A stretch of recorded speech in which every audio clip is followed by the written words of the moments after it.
بہلول کا نام آپ نے سنا ہوگا، یہ مشہور مجاذیب میں سے یہ مجذوب گزرا ہے۔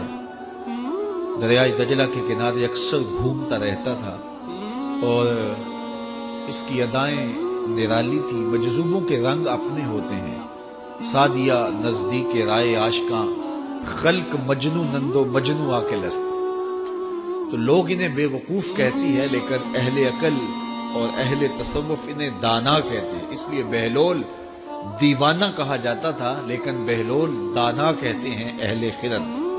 اصل حقیقی عقل تو ان کے پاس ہیں جو در محبوب تک پہنچ گئے۔ راس الحکمہ تے مخافت اللہ، حکمت اور دانائی کا سرچشمہ اللہ کا خوف ہے۔ تو جس کو اللہ کا خوف جتنا زیادہ ہوگا وہ اتنا زیادہ دانا ہوگا۔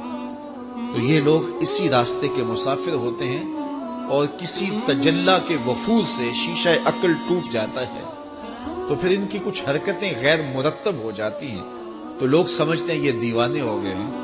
اصل تجلیات کے وفور سے ان کے ہوش ٹکانے نہیں رہے، لیکن ان کے دل پر وہی تجلیات منعکس ہوتی رہتی ہیں، تو انہیں دیوانے کہہ دیا جاتا ہے۔ لیکن حقیقت میں یہ دانا ہوتے ہیں۔ ان کے اندر کی دنیا مرتب ہوتی ہے، لیکن باہر کی دنیا غیر مرتب ہوتی ہے۔ اٹھنے بیٹھنے کا کبھی پتہ نہیں ہوتا، کھا لیا تو لے لیا، نہیں کھایا تو دو دو دن گزر گئے۔ پہننے کو کچھ میسر آ گیا تو ٹھیک ہے، نہ میسر آیا تو کئی کئی دن گزر گئے۔ تو ان کو اپنے ظاہر کا خیال نہیں ہوتا، ان کی نظر مشاہدہ جمال پہ ہوتی ہے، اور پھر یہ دنیا سے اور اپنے آپ سے بھی بے گانے ہو جاتے ہیں، اور لوگ انہیں دیوانہ کہہ کے پکارتے ہیں۔ میں دریائے دجلہ کے کنارے حضرت سری سختی کے مزار پہ حاضر ہوا تو حضرت جنید بغدادی اور حضرت شیخ شبلی کے مزار پہ، حضرت ذوالنون مصری کے مزار پہ اور دیگر مزار، یہ سارے دجلہ کے کنارے واقع ہیں۔ تو وہاں بچے کھیل رہے تھے، تو ہم نے ان بچوں سے پوچھا کہ یہاں کوئی اور مزار بھی ہے؟ تو انہوں نے اشارہ کر کے بتایا کہ آپ اس سمت جائیں تو آگے بہلول دانا کا مزار ہے۔ تو شوق تھا تو ہم وہاں گئے، تو بہلول دانا کا مزار تھا، باہر لگا ہوا تھا بورڈ، تو شکستہ سا مزار تھا، ہم اندر داخل ہو گئے۔ تو میں نے بہلول دانا کی قبر دیکھی کہ اس کی قبر کے اوپر جو غلاف پڑا ہوا تھا وہ بھی آدھا تھا اور پھٹا ہوا تھا۔ میں نے کہا فقیروں کی جو علامتیں ہوتی ہیں وہ مرنے کے بعد بھی پائی جاتی ہیں۔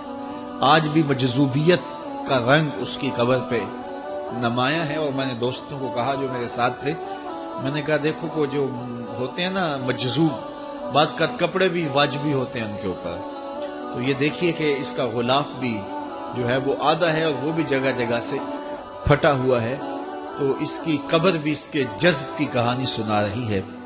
تو یہ دریائے دجلہ کے کنارے گھومتا تھا اور لوگ اس سے ملتے تو جو اس کی زبان سے نکلتا وہ پورا ہو جاتا۔ تو ایک دن دریائے دجلہ کے کنارے یہ گھوم رہا تھا کہ ہارون رشید اپنے مکان کی، اپنے محل کی چھت پہ ٹہلتے ٹہلتے بہلول کو دیکھتا ہے، تو خادموں کو کہا کہ ذرا اسے میرے پاس حاضر کرو۔ شاہی حکم نامہ تھا، جو چھت کے اوپر خادم تھے انہوں نے اوپر سے ڈولی پھینکی اور نیچے والوں کو اشارہ دیا، انہوں نے بہلول کو پکڑا اور ڈولی میں رکھ دیا، اوپر والوں نے رسیاں کھینچ لی۔ 2 لمحوں کے بعد بہلول بادشاہ کے سامنے تھا۔ تو بادشاہ نے بہلول سے کہا کہ بہلول ایک بات تو بتاؤ، کہا پوچھئے، کہا آپ خدا تک کیسے پہنچے ہو؟ تو بہلول نے مسکرا کے کہا جیسے آپ تک پہنچا۔ علامہ اقبال نے جو مرد کلندر کی نشانیاں بتائی ہیں ان میں سے ایک نشانی یہ ہے، بات میں سادہ و آزادہ، معانی میں دقیق، کہ اس کی بات بہت لمبی اور لچھے دار اور گچھے دار نہیں ہوتی، سیدھی سیدھی بات ہوتی ہے لیکن سیدھی روح میں اترتی ہے۔ مختصر اور جامع کلام کا حامل ہوتا ہے اللہ کا بندہ۔ تو کہا کہ بادشاہ جیسے آپ تک پہنچا، تو بادشاہ کا تو خیال تھا کہ کوئی بڑی باریک بینی سے کوئی فلسفہ بتائے گا لیکن یہ 2 لفظوں میں اس نے کہہ دیا جیسے آپ تک پہنچا۔ بادشاہ نے کہا میں نہیں سمجھا۔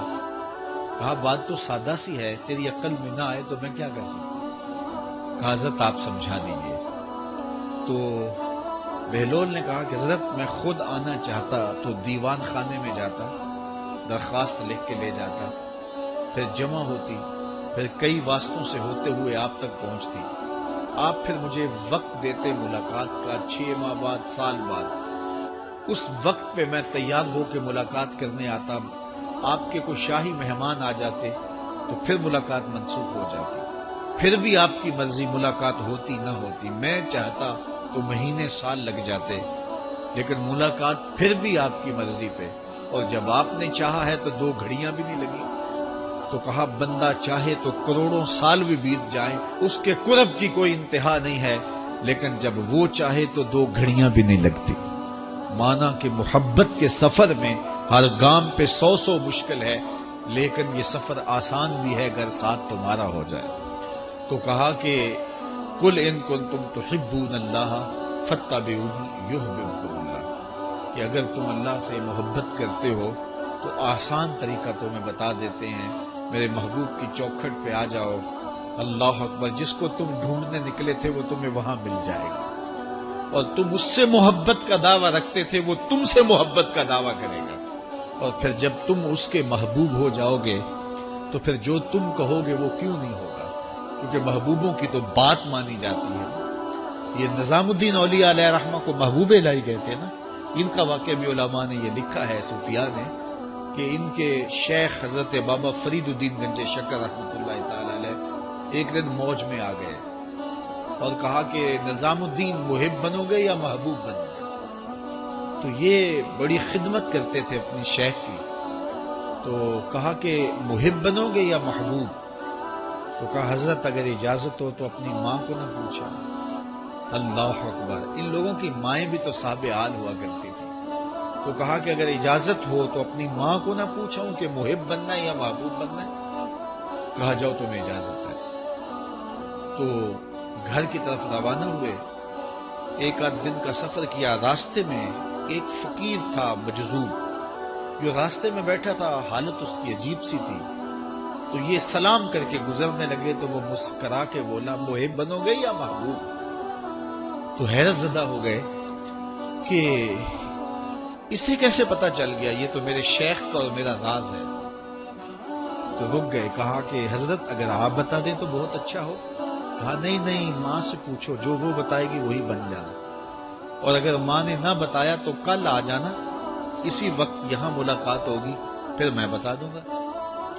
خیر چلے، رات کو پہنچے، والدہ کی خدمت میں سلام پیش کیا، پاؤں دبائے اور کہا کہ شیخ موج میں آ گئے اور کہا محب بنو گے محبوب بنو گے؟ تو میں نے کہا ماں سے پوچھ لو۔ تو میں اماں جی آپ سے پوچھنے آیا ہوں، راستے میں یہ واقعہ بھی ہوا۔ تو ماں نے کہا کہ بیٹے تم صبح ناشتہ کر کے پلٹ جانا، اور وہ جو راستے میں تیرے دل کی بات بوجھ گیا وہ کوئی صاحب حال تھا، وہ تمہیں صحیح بتا سکے گا کہ محب بننا کہ محبوب بننا۔ خیر یہ صبح ناشتہ کر کے ماں کے پاؤں پکڑے، اجازت طلب کی اور واپس نکلے، اور وہاں جا کے دیکھا تو کوئی فقیر نہیں ہے۔ بڑے حیرت زدہ ہوئے، دائیں بائیں سے پوچھا کہ یہاں کل ایک بابا بیٹھا تھا، کہا وہ تو کل کے فوت ہو گیا۔ تو کہا اس کی قبر کہاں ہے؟ کہا قبر کس نے بنانی تھی اس کی؟ وہ گندگی کے ڈھیر پہ لوگوں نے پھینک دیا۔ دل میں بڑے حیرت زدہ ہوئے، اتنا با کمال تھا، لیکن اپنی حالت یہ، خیر وہاں چلے گئے اور جا کے کھڑے ہو کے پوچھنے لگے بندہ خدا دل کی باتیں بوجھتا تھا اور میرے ساتھ وعدہ کیا تھا کہ اگر ماں نے نہ بتایا تو کل آنا، اور اپنا پتہ ہی نہیں تھا کہ کیا ہونے والا ہے۔ یہ بات کہی تو بابا اٹھ کے بیٹھ گیا۔ عرش فرش تے بانگا ملیاں تے مکے پہ گیا شور، بلے شاہ سا مرنا ناہی تے گور پیا کوئی ہور۔ ہاں اٹھ کے بیٹھ گیا اور کہا کہ نظام الدین محبوب بننا محب نہ بننا۔ محبوں کا یہ حال ہوتا ہے، نہ کفن ملتا ہے نہ دفن ملتا ہے، محبوب بنو گے تمہاری قبر پہ بھی میلے لگیں گے۔ فاتبعونی یحببکم اللہ، اگر حضور کی اطاعت کرو گے، حضور کی فرما برداری کرو گے تو تم محبوب بن جاؤ گے۔ تو حضور کی محبت خدا کی محبوبیت کا ذریعہ ہے، اس لیے ہمیں حضور کا پیار اپنی روحوں میں موجزن کرنا ہے، حضور کی محبت اپنی روحوں میں اتارنی ہے، اور محبت اپنے تمام تر تقاضوں کے ساتھ جب روح پذیر ہوگی تو پھر ہمارا انداز زندگی بھی سنور جائے گا، ہماری آخرت بھی سنور جائے گی۔ محبت کے من جملہ تقاضوں میں سے سب سے بڑا تقاضا محبوب کی اطاعت ہے، کہ بندہ جس سے پیار کرتا ہے اس کی بات مانتا ہے۔